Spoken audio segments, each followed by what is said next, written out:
Welcome back to True Crime with Yvonne. Today's case is a story about the cause's family in South Africa. Vuse Ernest Mambaso, born in 1994. He came from Zimbabwe with his mom to South Africa for a better life. They settled in a town called Khayelitsha in Cape Town.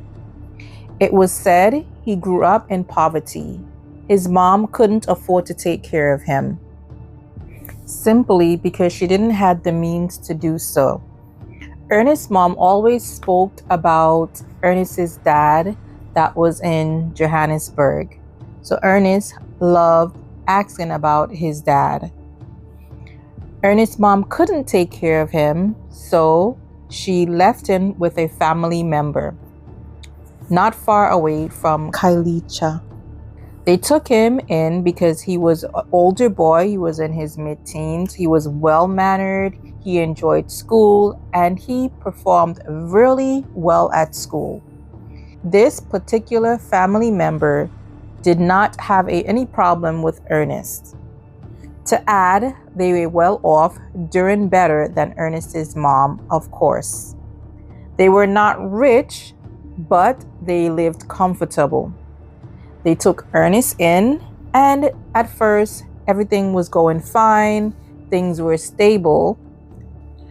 So Ernest was living well with this family member, and they didn't mind having him there because he was responsible. Sadly, not long after it, an older male family member started to molest and physically abuse Ernest Mambaso. Ernest, being the smart boy that he was, reported the allegations to the police. The police, in turn, called a social worker. They didn't arrest the suspects. However, the social worker interviewed Ernest, asking questions and making sure it was not just a made-up story, because we know sometimes that children make up stories, so they wanted to make sure that this information that they were given, it was correct. He underwent a medical examination, and the outcome was factual. He was actually being molested. Ernest was then taken to an orphanage. And we know an orphanage is a place where children goes to until they're about 18 years of age, when they don't have any parents at all. As for the suspect, there was no findings of what happened to him. Ernest was in the 11th grade. He seemed to be a very intelligent, handsome, well-liked by others, the kind of child that you would love, the kind of person that everyone thought would go far in life.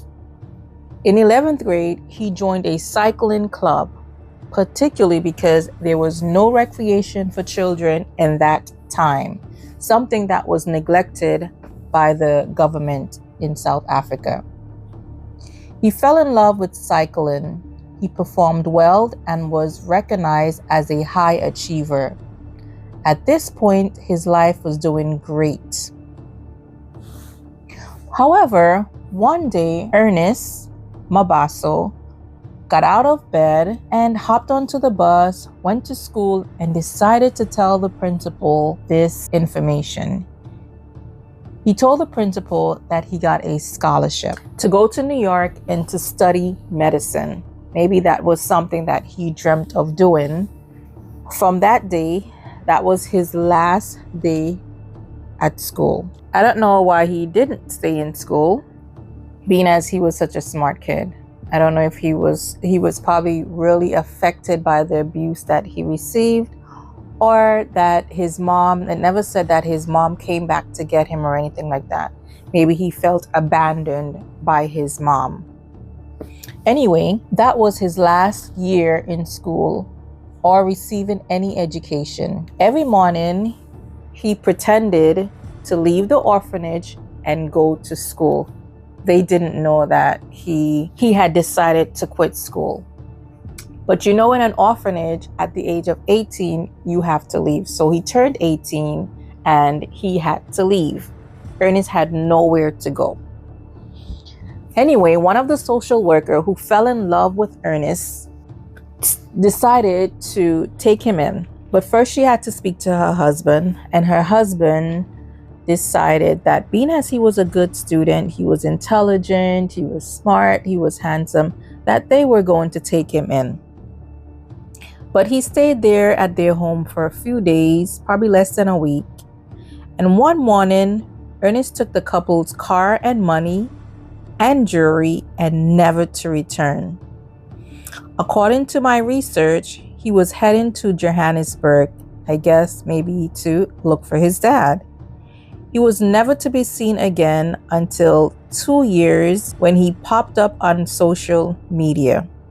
And with this, according to the findings, that he had a plan in mind. On social media, he used the name Sibusiso Khoza.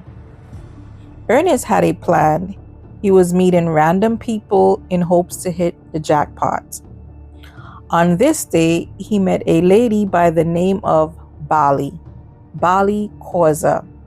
She accepted his friend request, and then they started chatting. Ernest, aka Sibuso Khoza, told Bali that they are a cousin brother. He is the son of her late uncle, Mandel Khoza. Mandel was a womanizer. He had many children, so this could have been possible. They got to know each other, and eventually Bali introduced Ernest to her mom and her siblings and her children and extended family members. So they both were excited. They were getting acquainted with each other, talking to each other every day, and they were happy to have met this cousin brother. Ernest was introduced to Dudu Khoza by her sister Bali. Of course, she was elated hearing of her cousin brother. Dudu and Bali Khoza lived in Vlakfontein with their children. Bali had 3 little ones and Dudu had 2. Also living in the home was Fita Coupe, Bali's boyfriend. So I don't know if I mentioned that Bali's mom was Tora Khoza. She was living back in Pietermaritzburg. She was so elated that she had found this new nephew. The whole family met up with Tora Khoza, who lived 6.5 hours away. This all happened in less than a month of meeting each other. Ernest was met with a swamp of family members. He was as happy as they were to meet up and have all these family members. However, being part of the Zulu culture and bringing Ernest into the family, they slaughtered a goat. It was said that the goats are closer to the ancestors.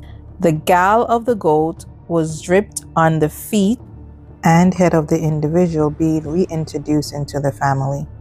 Then he was officially welcomed into the Khozas family.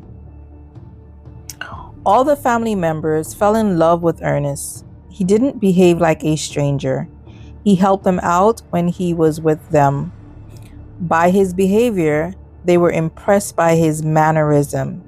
He got so comfortable that he told his aunt a lie that he was a medical doctor, just returned from New York. We know he was smart, but a medical doctor, that was way too much. He also told another lie that he studied medicine at the University of Cape Town. Those 2 colleges do exist, but Ernest did not study at those 2 colleges. We can tell that Ernest was a pathological liar from his school days.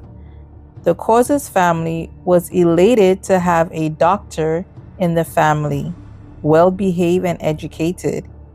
He told the family that he was currently unemployed and will be looking for a job. He told the aunt that he will build a house whenever he gets a job. So she was so impressed with this new nephew. The family thought that he was a blessing. So Tora Causer spoke to her daughters to let Ernest move in with them until he gets on his feet. Now there will be 9 people living in the house in Belafonte. Once again, he was well respected by his family and neighbors. Ernest was helpful, smart, handsome, humble, and popular in the area. He was basically over enjoying life. Every morning, he would pretend to get up and look for work. But in reality, he was just hanging around town in the streets like he did when he was younger in high school. This was nothing new to him. The sister tried to get him a job, but he was annoyed because he knew his intentions. Mbali respected his wishes and left it up to Ernest to seek his own occupation. There were openings at other places because, of course, they lived in the area, so they knew the area. Because Ernest didn't want her to look for a job for him, she didn't tell him about those positions. It's been 3 months since Ernest moved in. Suddenly, the house went quiet. The neighbors were asking about the sisters and the children. But Ernest told a story that they had a crisis in the family and went to Cape Town. The neighbors saw trucks bringing sand to the house. He explained that they were leveling the house to extend it, which was somewhat true because they wanted to make their house bigger. So the neighbors believed whatever Ernest was saying. The neighbors thought nothing of it. In reality, he was taking sand into the house to cover the bodies of the Causer family members that he unalived. The 2 sisters and 5 children. He raped some of the children along with 1 adult. Every morning, he would bring sand into the home, but sometime along the way, it became bothersome and he needed help. So he asked the neighborhood children to assist him. Of course, they're children, so they'll ask him questions. Why is he taking sand into the house? And he would just tell them the old story that he was just leveling the floor so he can extend the house. Mbali was quite active on social media. So her cousin's sister, of course, reaches out to her because she saw she wasn't active. She was not active on social media. This cousin called Mbali phone to no avail. However, Ernest answered to tell her that there was a family crisis.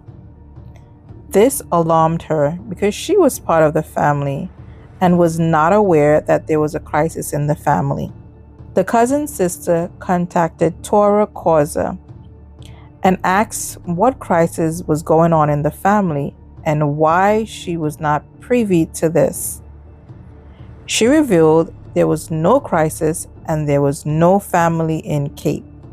So this sent an alarm to the mom as well. So she sent that cousin sister back to the home in Belafonte to see what was going on. When she arrived at the gate, it was locked. She jumped over the fence and was greeted by a swamp of flies and a foul smell. She thought that was strange. She also peeped through the window and saw the same amount of flies at the window. The cousin's sister went to the neighbors asking questions. Of course, the neighbors repeated what Ernest told them. The cousin's sister immediately called the police. When the police arrived, they could smell a scent of death and told the cousin. The coroner was called and they were able to discover the dead bodies in the home covered in sand. The police started questioning everyone. They wanted to find out who lived there. The neighbors discovered that the 2 sisters and children were murdered. Ernest and Fita Coupe was missing. The police needed to find those 2 men. The neighbors told the police that Fita Coupe was seen every day, leaving in the morning and returning at 9:30 p.m. Ernest was seen leaving every day and returning. They weren't just sure what time he would return or leave. The police got some information from Tora Causer and how they met Ernest. They found out he was using a fake name, Sibusiso Causer, and he lied about being a South African. He was actually a Zimbabwe national. He was later found in Eastern Cape Town and arrested. He was extradited to Johannesburg to face the charges. He was questioned and he told the police that he was kidnapped by a gentleman by the name of Fida Coupe. Heading back to Johannesburg, Fida Coupe told Ernest information about the Causer family. He reported that the family had an uncle who was a womanizer and had many children. Ernest was to assume the name Sibusiso Causer, the long-lost son of Mandel Causer. That's the story to give to Bali and Dudu to trust him, so he can kill them and inherit the house when everyone is dead. Fida Coupe found out that the police was looking for him and tried fleeing to Zimbabwe, but was caught. He told the police that Ernest told him the girls left the house and told him to leave because there were some items missing or stolen from the house. So he was no longer to return. And he said from after that day, he never returned to the house. He stated if he had returned and he saw what was going on, he would have reported it to the police. The police believed that Fida Coupe had something to do with the murders of these people. He believed that he couldn't have stayed in that house and not know that that family was dead, because there was such a stench in that house. You couldn't possibly live there. In 2019, the trial was started. Bail applications were denied for the two men. When they went to get Ernest to stand trial, Ernest was found hanging in his cell. He cowardly took his life because he didn't want to face what he did to those people, that family that was so nice to him and loving and trusted him and believed in him. And this is what they got. As you can see in court, he looks shameful. He doesn't even want to look straight into the judge's face. Because Ernest unalived himself, the court acquitted Fida Coupe. Unfortunately, no one was held accountable. Police believe that Fida Coupe should have been held accountable because it was impossible for one person to have tackled the 3 adults and 4 children. Some would have escaped. Anyway, guys, if you enjoyed this story, don't forget to like, subscribe, and turn on your post notification bell kindly. Thank you very much for listening.